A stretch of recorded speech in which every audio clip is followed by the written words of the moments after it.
¿Qué tal? Dios te los bendiga, queridos hermanos. Un saludo cordial para todos. ¿Cuántos alaban a Dios en esta hermosa noche? Los que tengan Biblia, por favor, acompáñenme al Evangelio según San Mateo, capítulo 2. Evangelio según San Mateo, capítulo 2. Hoy vamos a hablar sobre el tema la primera venida de Jesús. ¿Ok? Vamos a hablar sobre la primera venida de Jesús. ¿Por qué es importante aprender sobre la primera venida de Jesús? Porque algunos hoy se están peleando por la segunda venida de Jesús. ¿No se han dado cuenta? Se pelean. Y uno dice, pero es que no hay arrebatamiento. Otro dice, pero es que sí hay arrebatamiento. Otro, pero ¿cómo es que la Biblia dice que el uno será tomado, otro será dejado? ¿Cómo es que la Biblia dice que todo ojo le verá? Si un pasaje de la Biblia dice que vendrá como la noche, ¿al fin lo van a ver o no lo van a ver?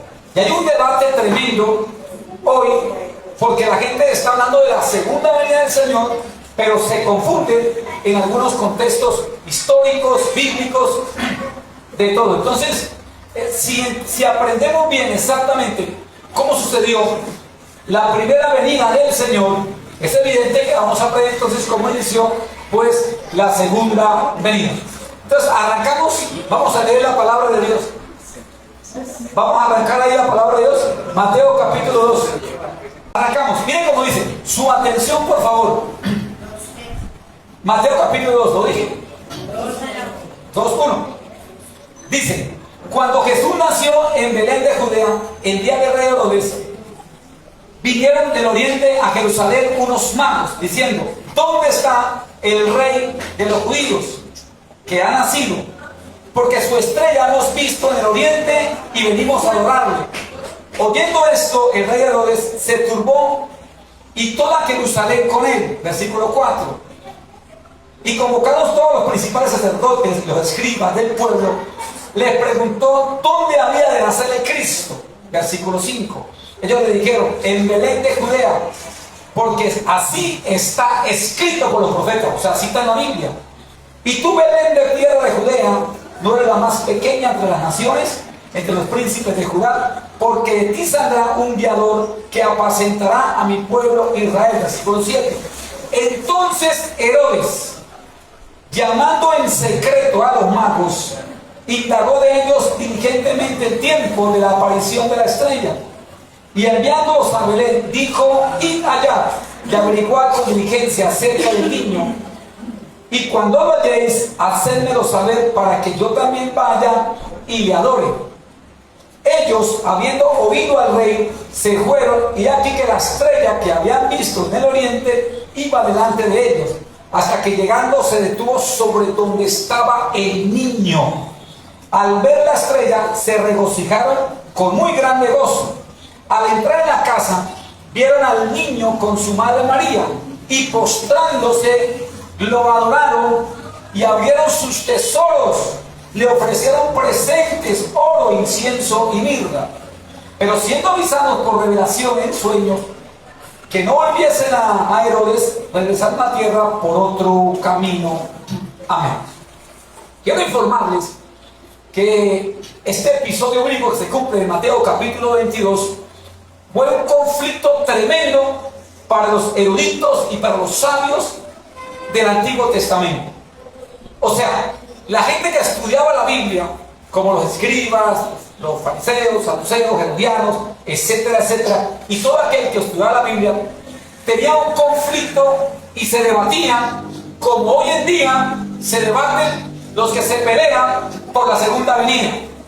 ¿Por qué? Porque había 4 profecías en el Antiguo Testamento precisamente con la venida del Señor.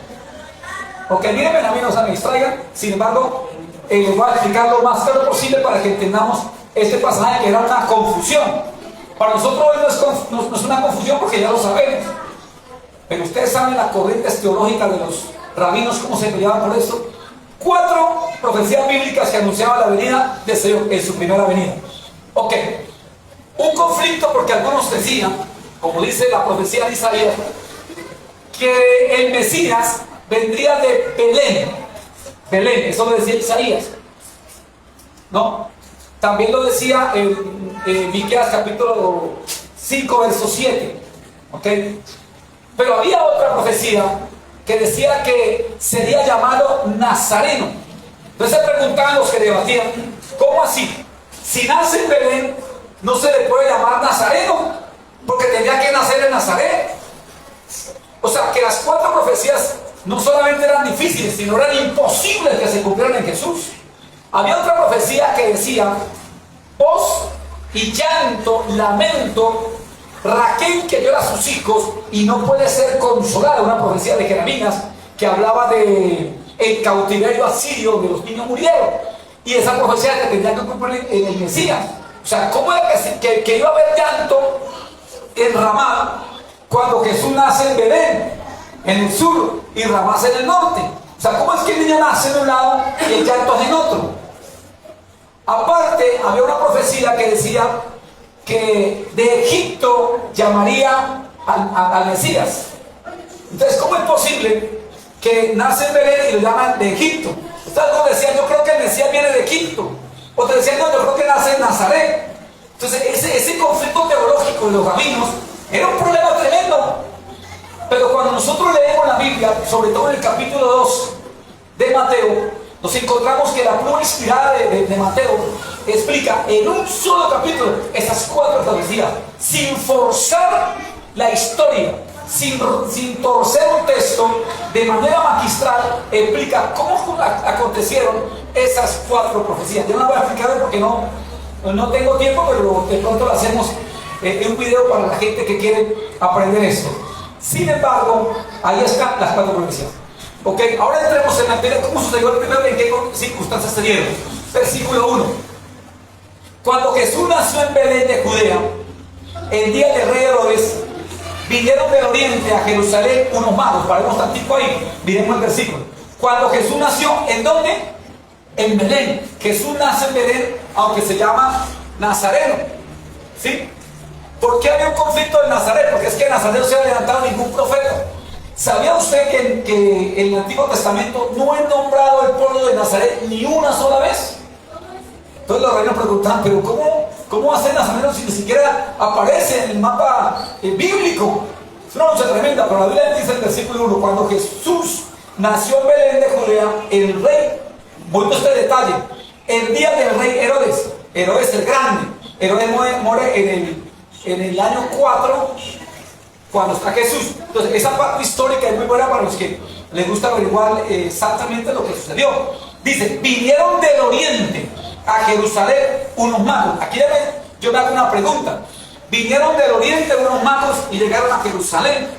Los magos son guiados, bueno, primero expliquemos la palabra mago, porque no es un astrólogo, ni una persona que hace adivinación o que hace trucos para alegrar a la gente. La palabra mago exactamente es sabio. Lo que pasa es que con el tiempo se ha distorsionado esa palabra, sabio. De hecho, algunas versiones lo llaman sabio. Eran personas que estudiaban astronomía, que también evidentemente estudiaban la Biblia. Vendían del oriente. Tal vez habían participado, aunque eran gentiles, habían participado con algunos judíos que habían escapado del cautiverio babilónico y han permanecido ahí. Ok. Ellos llegan a Jerusalén. Inmediatamente nos hacemos una pregunta. Si son sabios, si son magos o si son reyes, como algunos también lo llaman reyes, porque algunos lo llaman reyes, la Biblia pues aquí no dice que son reyes, ¿no es verdad? Ni que son 3, porque el problema es que algunos fundamentan su fe en las estampitas de Navidad, que en los postales de Navidad, que en la palabra de Dios. Hay que no, pues son 3 reyes magos, otros les ponen hasta nombre. Baltasar, Melchor y Gaspar, ¿cómo se llama? Cuando la Biblia silencia los nombres. Entonces no sé de dónde sacan esa imaginación. Por eso es importante leer Biblia y asesorarnos que la Biblia nos dé una ilustración para no hablar cosas o disparates que evidentemente no lo dice la Biblia. Entonces la Biblia dice que son unos magos o que son unos sabios. Bueno, si que diga que son unos reyes. De hecho, el Antiguo Testamento dice que algunos reyes vendrían a adorarlo. Pues puede ser eso. Pero lo que particularmente yo creo es que es una caravana de muchas más personas. Porque para que llame la atención a Herodes y a toda la gente, yo creo que pudo haber sido más. Algo dice que son 3 por los regalos que dieron. ¿Sí? oro, incienso y mirra. Pero la Biblia no lo dice. Entonces, estos hombres llegan a Jerusalén. Y a mí me surge una pregunta. ¿Por qué se fueron para Jerusalén? ¿Por qué no se fueron para Belén? 9 kilómetros de distancia. Se fueron para Jerusalén.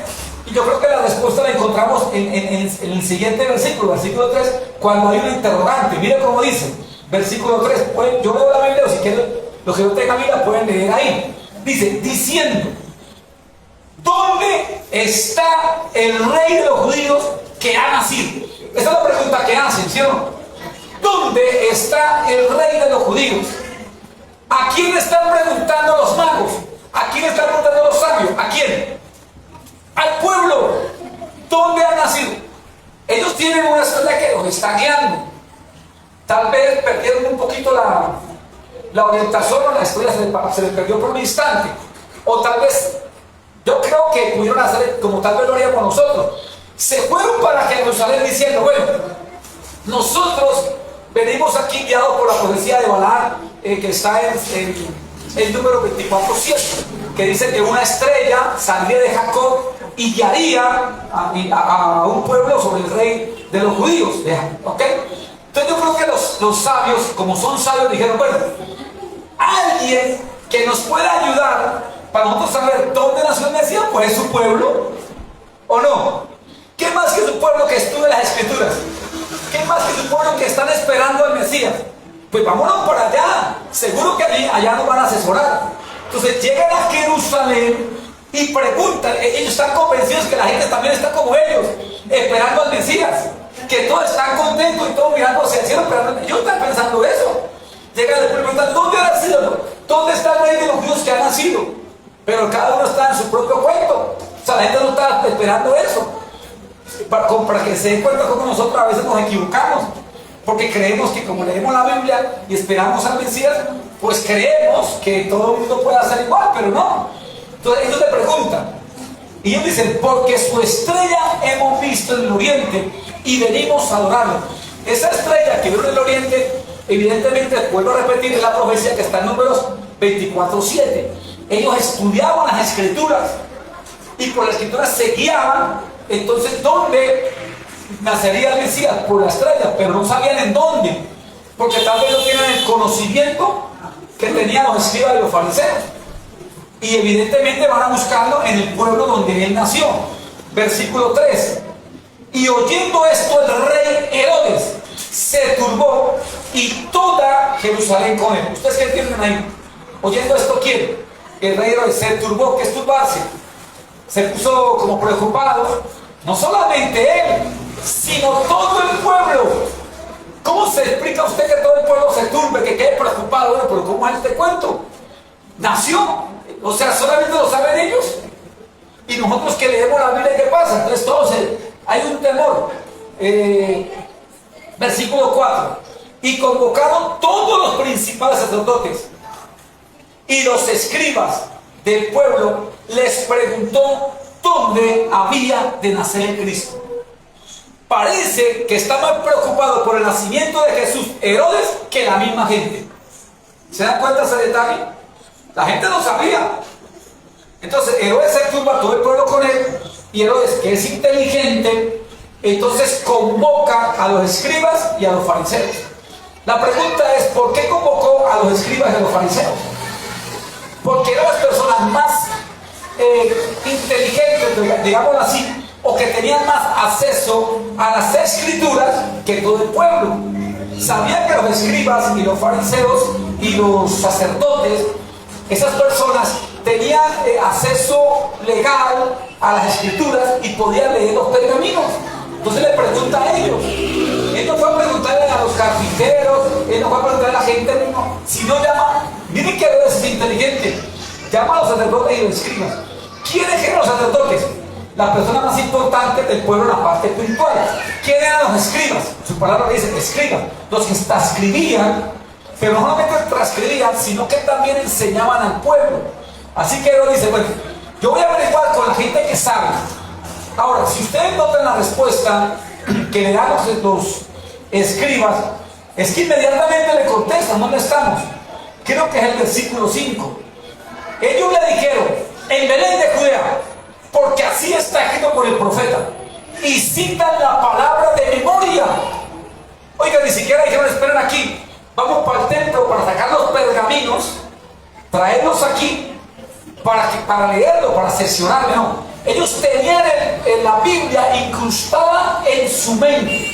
Conocían la escritura, conocían la palabra de Dios y se la citan de memoria al rey Herodes. Pero aquí me llama poderosamente la atención algo, y tengo que decirlo porque también nos puede pasar a nosotros, queridos hermanos. Los escribas y los fariseos tenían un conocimiento académico de la palabra de Dios, un conocimiento abstracto, pero era un conocimiento teológico, era un conocimiento académico, pero no era una palabra que la aplicara a su corazón y a su vida. Porque si la Biblia aplicaba a su corazón y a su vida, pues hubieran hecho algo. ¿Cómo así? Nace el Mesías, nosotros lo sabemos, entonces se irían a buscar a los reyes, magos, a los sabios y decirles, vengan para acá, nosotros queremos ir con ustedes, porque nosotros también estamos buscando al rey de los judíos, porque nosotros también queremos ir a adorarle. No era así que tenían que hacer eso, díganme si no. Pero no lo hicieron. ¿Por qué? Porque tenían otras ocupaciones. Como hoy la gente también tiene las ocupaciones. Estamos esperando la segunda venida. De hecho, hoy la gente está celebrando su primera venida. Pero si de verdad estuvieran celebrando la primera venida, las iglesias no estuvieran vacías. Pero algunos dirán, pero es que no es necesario ir a la iglesia. Perfecto, no es necesario ir a la iglesia. Pero entonces, ¿por qué está lleno estos lugares donde no se edifica el Señor? Donde la gente está celebrando el nacimiento de Jesús. Y algunos están consumiendo alcohol. ¿Usted cree que un Dios tan santo, un Dios tan perfecto, va a querer que una mano de holgazán se emborrache en las costillas de él? O sea, eso no tiene sentido. Entonces, la gente está celebrando el nacimiento de Jesús, pero bajo un principio totalmente equivocado. Porque el propósito de ellos era adorarle, no embriagarse, ni cambiar los principios. Entonces, esta es la manera como la gente está celebrando hoy el nacimiento de Jesús. Pues bueno, nosotros sabemos que no nació el 24 de diciembre. Por la palabra sabemos que no. Pero que nació, nació. Y si quieres celebrarlo, pues hágalo bien. Ok, reúnanse con su familia, gloria a Dios, como lo hicieron los reyes. Entonces, a veces entendemos que la gente hoy está celebrando, pero bajo un principio totalmente equivocado. Así como los sacerdotes tenían el conocimiento profético, tenían la palabra de Dios, sin embargo no tenían el corazón correcto. Eso no puede bajar a nosotros en la segunda venida. Esta venida del Señor, en su primera venida, por lo menos tenía una estrella que los guiaba. En la segunda venida, la Biblia dice que vendrá como ladrón de la noche. Es decir, que algunos o algunos van a estar sin darse cuenta que el Señor vino. La Biblia dice que no será tomado, otro será dejado. Hay una historia en la palabra de Dios en Mateo capítulo 25 que habla de las vírgenes. De 10, 5 se quedaron. Entonces, la Biblia está llena de ejemplos bíblicos donde en su segunda venida muchos van a quedar desprevenidos. Pero lo dice, sin embargo, muestra las señales que se están cumpliendo. Pero así como Herodes está preocupado por la venida del Señor, que le pregunta a los reyes, ahora le va a preguntar a los magos. Si quieren, miremos la Biblia. Versículo 7.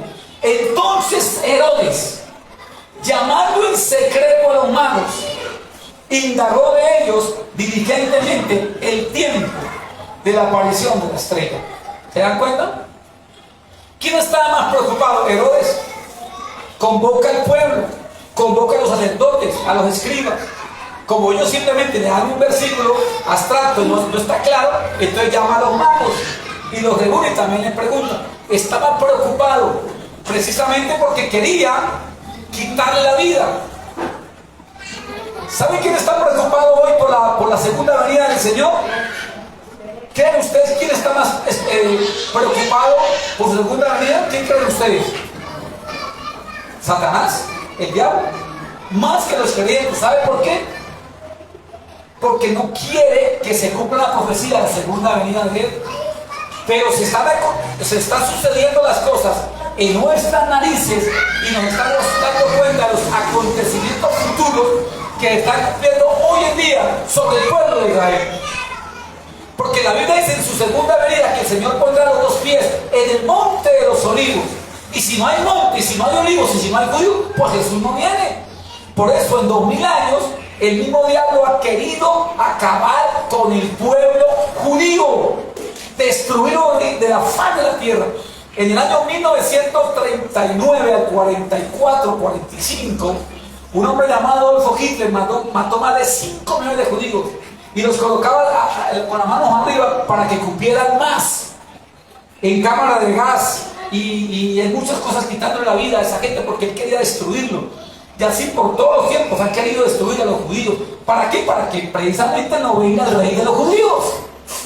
O sea, él sí estaba preocupado, pero sin embargo la iglesia duerme. Bueno, no digamos toda la iglesia, para no decir una falacia generalizada, pero sí algunos estamos durmiendo. Algunos estamos hablando de la segunda venida, ignorando lo que está sucediendo a nuestro alrededor. ¿Sabe qué dijo Jesús sobre esta profecía? Dijo, cuando la higuera florezca, sabed que el fin está cerca. Hoy la higuera está floreciendo. Israel después de 1948 se entregó un pedacito de tierra para que por lo menos habitaran ahí. Ellos la bombardearon cuando pasaban las nubes, nada, bombardearon las nubes y llovía, y el desierto floreció para que se cumpla la profecía de Isaías.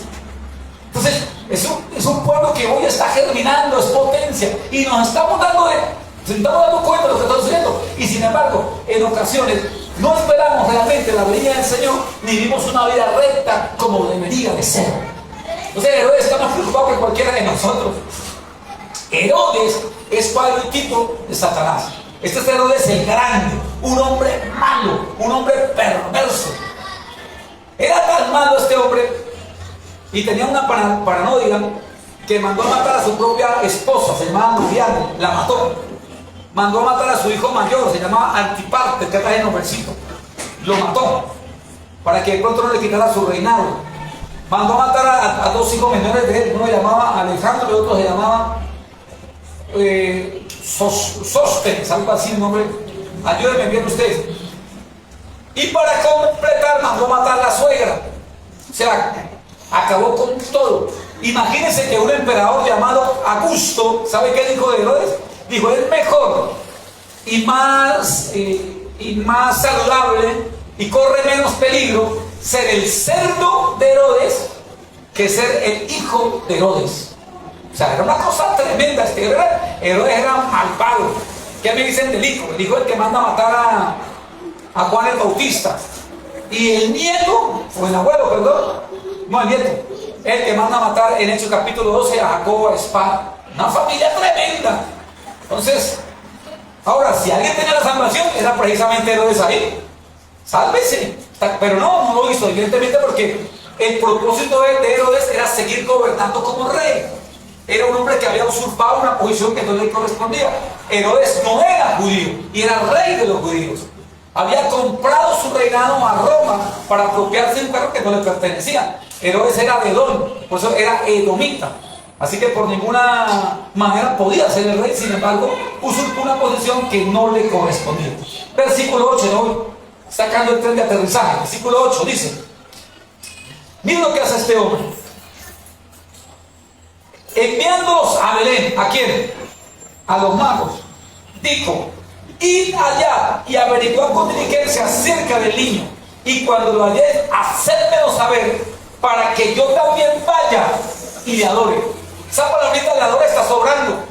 Miren cómo engaña, cómo Herodes toma la posición de la serpiente antigua. Así como Adán fue engañado y Eva fueron engañados a través de la serpiente con una mentira, Herodes también intenta una mentira para que lo adore. Todos sabemos que no lo quería adorar porque más adelante manda a matar a todo niño menor de 2 años. O sea, quería matarlo, pero está diciendo mentiras para que yo lo adore. Mira la artimaña tan tremenda. Ellos, versículo 9, ellos habiendo oído al rey, se fueron. Versículo 9, ellos habiendo oído al rey, se fueron, y aquí la estrella que habían visto en el oriente iba delante de ellos, hasta que llegando se detuvo sobre donde estaba el niño. ¿En dónde se posó la estrella? ¿En dónde? ¿Sobre quién? Sobre el niño. Sobre el niño. ¿Cómo le parece? O sea, desde tiempos antiguos, el mismo Dios, creador del cielo y la tierra, quiere dejar claro que la adoración es para Jesús. Por eso se llama el Rey de los judíos. Porque hay una cosa que tenemos que decir aquí. ¿Por qué se le llama rey a un niño? Si un niño no era rey, era príncipe. Y con el tiempo era el monarca. Pero nunca un niño era rey, era príncipe. Sin embargo, el Señor deja claro que Jesús es rey desde su nacimiento. Por eso se llama el rey. Entonces se posó la estrella sobre él. Él es. Entonces, ¿dónde estoy? Versículo 10. Y al ver la estrella se regocijaron con muy grande gozo. Entonces, los sabios, o los reyes, o los magos, se regocijan al ver la estrella con gran gozo que se deposita sobre él. Versículo 11. Al entrar en la casa, o sea, yo entraba en la casa, ¿verdad? Al entrar en la casa, ¿qué sucedió? Adentro de la casa. Es importante que leamos bien la Biblia para no creer los portales de Navidad. Porque cuando miran a los reyes magos, se dan cuenta que sale un pesebre. Porque Jesús nace sobre un mesón. Pero aquí está entrando es a la casa donde está habitando. Y dice, vieron al niño con su madre María. Ya no está José. No sé qué pasó con José. De pronto está trabajando. ¿Ok? Entonces vieron al niño con su madre. Y postrándose sobre quién? Sobre el niño. Lo adoraron y abrieron sus tesoros y le ofrecieron presente, oro, incienso y mirra. Escuchen, queridos y apreciados hermanos, damas y caballeros. Si había un lugar, un momento para adorar a María, ese era. Ese era. Porque entran a la casa y se dan cuenta que el niño está con María. Entonces era el momento en que podían exaltar y adorar a María. Pero la Biblia dice, le adoraron. Al niño le adoraron. Tercera persona del singular, le adoraron. No dice les adoraron. No, le adoraron al niño. Y excluye la figura de María. Se ve lugar a ese, que se acercara a María y dijera, soberana María, tú que engendraste a este niño por los méritos tuyos, etcétera, etcétera, etcétera. Entonces, no. Deja claro el escritor bíblico que solo Jesús es digno de toda la gloria. Ahora, no estamos evadiendo ninguna responsabilidad en María. Evidentemente fue la portadora y Dios utilizó. Pero así como Dios utilizó a María, también utilizó a Abraham, utilizó a David. Y nosotros rechazamos cualquier adoración que no sea al Dios de los cielos, al creador de todo lo que existe y lo que no existe. Estamos claros en eso. Esta semana hablaba con una persona que me decía, es que María es madre de Dios.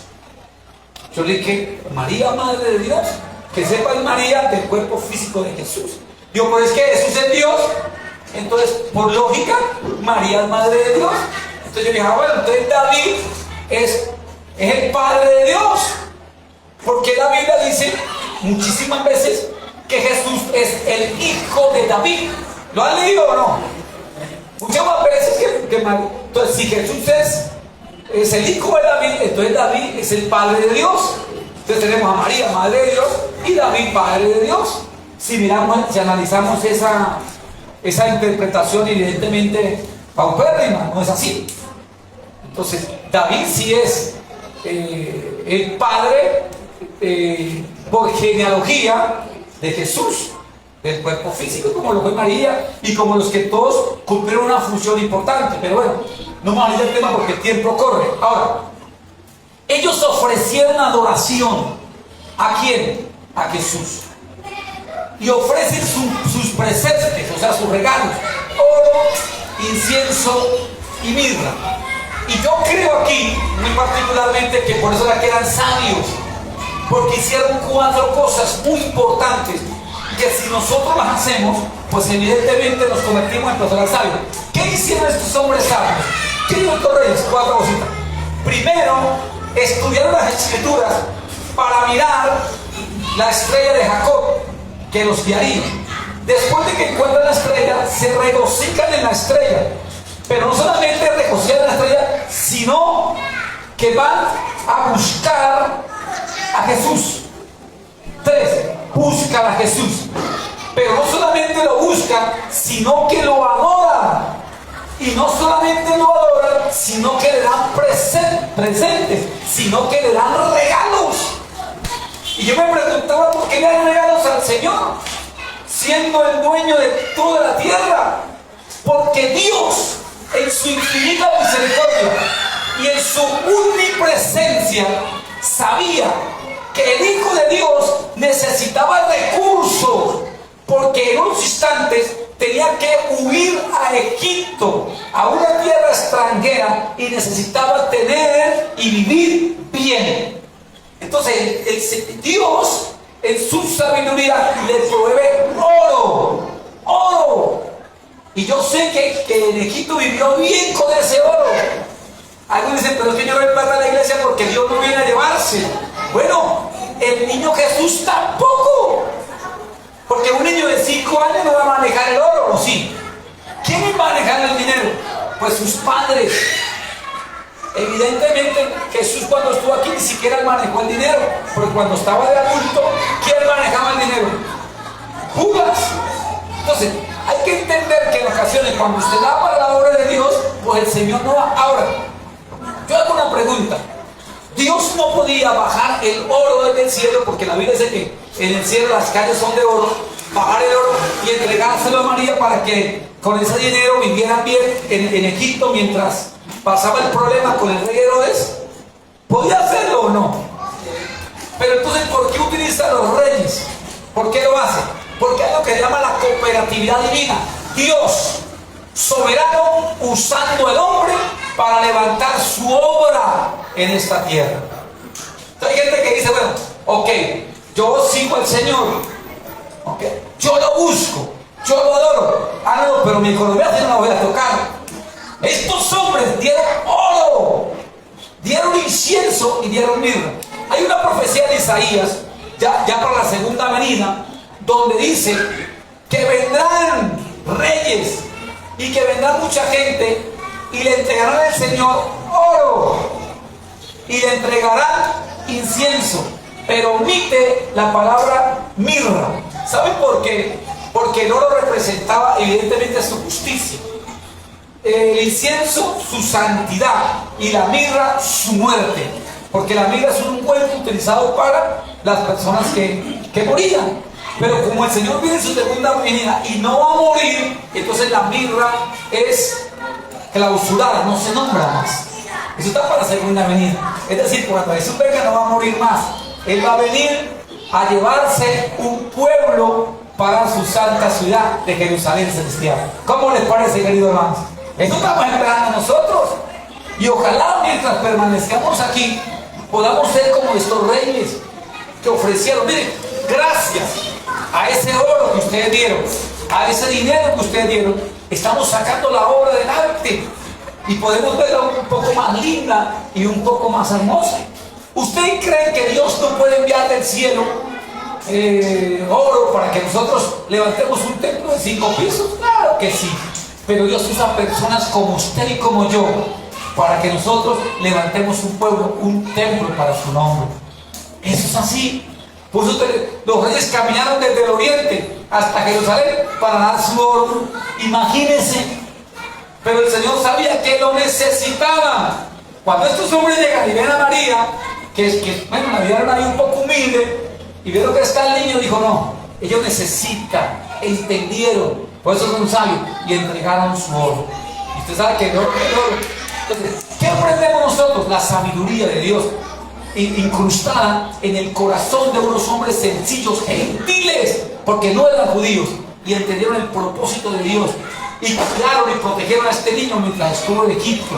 Y no dice nada la Biblia de que en Egipto aguantaron hambre o pasaron necesidades, porque con el oro pudieron sobrellevar esa carga. Eso es lo que Dios quiere de nosotros, que esperemos su venida, que trabajemos fuertemente, pero que también vivamos una vida recta para Él. Es decir, que trabajemos como si el Señor viniera dentro de 1000 años, pero que vivamos como si Dios viniera hoy mismo.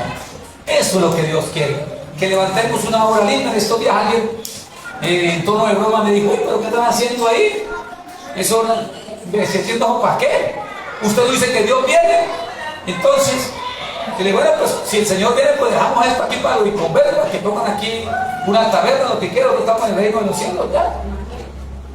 Pero si no viene, entonces pongámoslo bonito, para que la gente se sienta cómoda. No sería bueno eso. Mientras viene el Señor, pues entonces pongamos el sitio del templo de Dios, justo como Él se lo merece. ¿Cuántos alaban a Dios por eso? Amén. Oramos, mis queridos hermanos, por esta palabra que Dios nos ha dado. Ojalá podamos aprender de los sabios, de los reyes, de los magos, cómo hicieron las cosas, y de la gente que espera la venida del Señor. Oramos. Voy a despedir a los hermanos que en estos momentos se encuentran a través de las redes sociales. Voy a pedir a la hermana que Dios les bendiga, que Dios les guarde. Gracias por estar con nosotros.